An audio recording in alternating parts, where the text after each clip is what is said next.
नमस्कार मंडळी, सर्वांना श्री स्वामी समर्थ। आजच्या व्हिडिओमध्ये तुमचं खूप खूप स्वागत आहे। आज आपण बघणार आहोत अधिक मास म्हणजे काय। अधिक मास म्हणजे अत्यंत पवित्र आणि पुण्य फल मिळवून देणारा हा महिना असतो। या महिन्यामध्ये आपण केलेले दान, जप, सेवा, वाण याला खूप मोठे महत्त्व आहे। आणि खास करून आपण जावयाला दिले जाणारे वाण म्हणजे हे केवळ वस्तू नसते, तर तो असतो प्रेमाचा, सन्मानाचा आणि नात्यांचा घट्ट बांधून ठेवण्याचा सुंदर असा एक संस्कार असतो। तर तुम्ही पण जावयाला वाण देता का? तर आज आपण जाणून घेऊया की अधिक मासामध्ये आपण जावयाला कोणते वाण द्यावे, त्यामागचे धार्मिक महत्त्व काय आहे आणि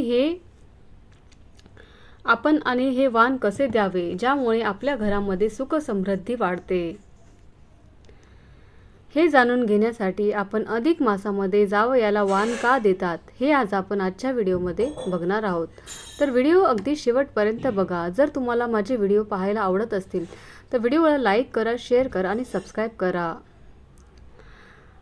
अधिक मासाला पुरुषोत्तम मास असेही म्हणतात। हा महिना भगवान विष्णू यांना समर्पित आहे। या महिन्यामध्ये दानधर्म केल्याने अधिक पटीने पुण्यफल मिळते असे मानले जाते। जावई म्हणजे आपल्या घरातील लक्ष्मीचा पती। आपली मुलगी ज्या घरामध्ये सुखाने राहते त्या घराचा आणि जावयाचा आदर करणे म्हणजे मुलीच्या सुखासाठी आशीर्वाद देणे असे आपण मानतो। आपल्या हिंदू धर्मामध्ये पूर्वीच्या काळामध्ये आई वडील मुलीच्या संसारासाठी मनापासून प्रार्थना करत असत आणि जावयाला आपल्या घरामध्ये आदराने वाण देत असत।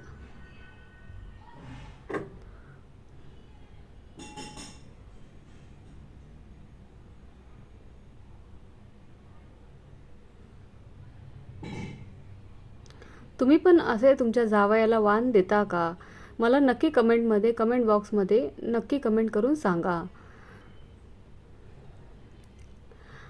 आपल्या जावयाला कोणते वाण द्यावे?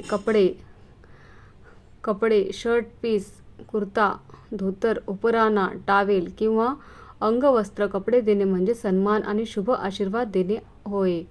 धान्य व अन्नदान, तांदूळ, गहू, डाळी, साखर, तूप, अन्नदान हे सर्वश्रेष्ठ दान मानले जाते।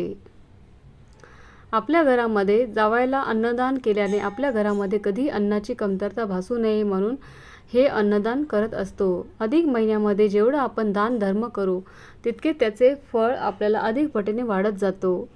नारळ आणि फळे, नारळ, केळी, सफरचंद, डाळिंब, नारळाला शुभतेचे प्रतीक मानलं जातं। दक्षिणा शक्य असेल तर थोडी दक्षिणा द्यावी। रक्कम मोठी असणे महत्त्वाचे नाही, आपली भावना खूप महत्त्वाची असते। धार्मिक वस्तू, भगवान विष्णूंचा फोटो, जपमाळ, दानमध्ये तुम्ही भगवद्गीता सुद्धा देऊ शकता। तुळशीचे रोप सुद्धा देऊ शकता। तुळशीचे रोप दिल्याने घरामध्ये सकारात्मकता वाढते, घरात लक्ष्मी नांदते।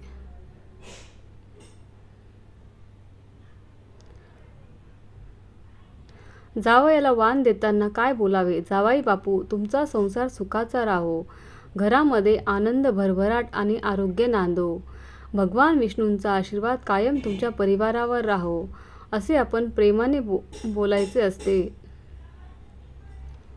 आपल्या घरामध्ये, आपल्या नात्यामध्ये, आपल्या सासू आणि सासरा आणि जावई या नात्यामध्ये अखंड प्रेम राहो। वाण देण्याची ही योग्य पद्धत आहे। प्रथम देवपूजा करावी, जावयाला हळदी कुंकू लावावे, औक्षण करावे, नंतर वाण द्यावे, गोडधोड खाऊ घालावे। हे सर्व आदराने आणि आपल्या अत्यंत आनंदाने करावे। जर तुमची आर्थिक परिस्थिती खूप हालाखीची असेल, कमी असेल तरी तुमच्या यथाशक्ती तुम्हाला जितकं होईल तितकंच तुम्ही देऊ शकता। अनेकांना वाटते की मोठेच वाण द्यावे लागते, पण तसं अजिबात नाही। तुमचा भाव महत्त्वाचा आहे। फक्त एक नारळ, थोडे तांदूळ दिले आणि प्रेमाने दिलेला आशीर्वादही भरपूर पुरेसा असतो।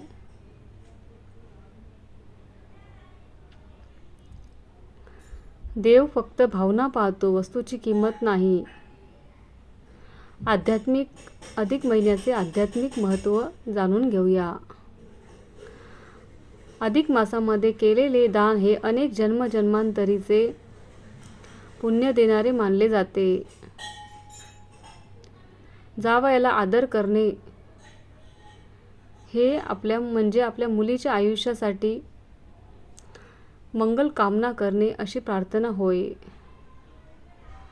ज्या घरामध्ये प्रेम, आदर आणि संस्कार असतात त्या घरामध्ये लक्ष्मीचा वास कायम असतो असे म्हटले जाते. व्हिडिओ शेवटपर्यंत पाहिल्याबद्दल अगदी मनापासून धन्यवाद. मंडळी, परंपरा ही फक्त रीतरिवाज नसतात. त्यामध्ये आपल्या नात्यांना जपणं हे खूप महत्त्वाचं असतं. त्यामध्ये जपल्या जाणाऱ्या भावना अधिक पटीने असतात. त्यामुळे अधिक मासामध्ये जावयाला दिले जाणारे वाण म्हणजे प्रेम, उत्साह, आशीर्वाद आणि संस्काराची देवाणघेवाण आहे. ही एक खूप सुंदर भेट असते. त्यामुळे भगवान विष्णू, भगवान पुरुषोत्तम सर्वांच्या घरात सुख समृद्धी आणि भरभराट देवो ही स्वामींचरणी प्रार्थना करते. आजचा व्हिडिओ तुम्हाला आवडला असेल तर व्हिडिओला लाईक नक्की करा आणि शेअर करा.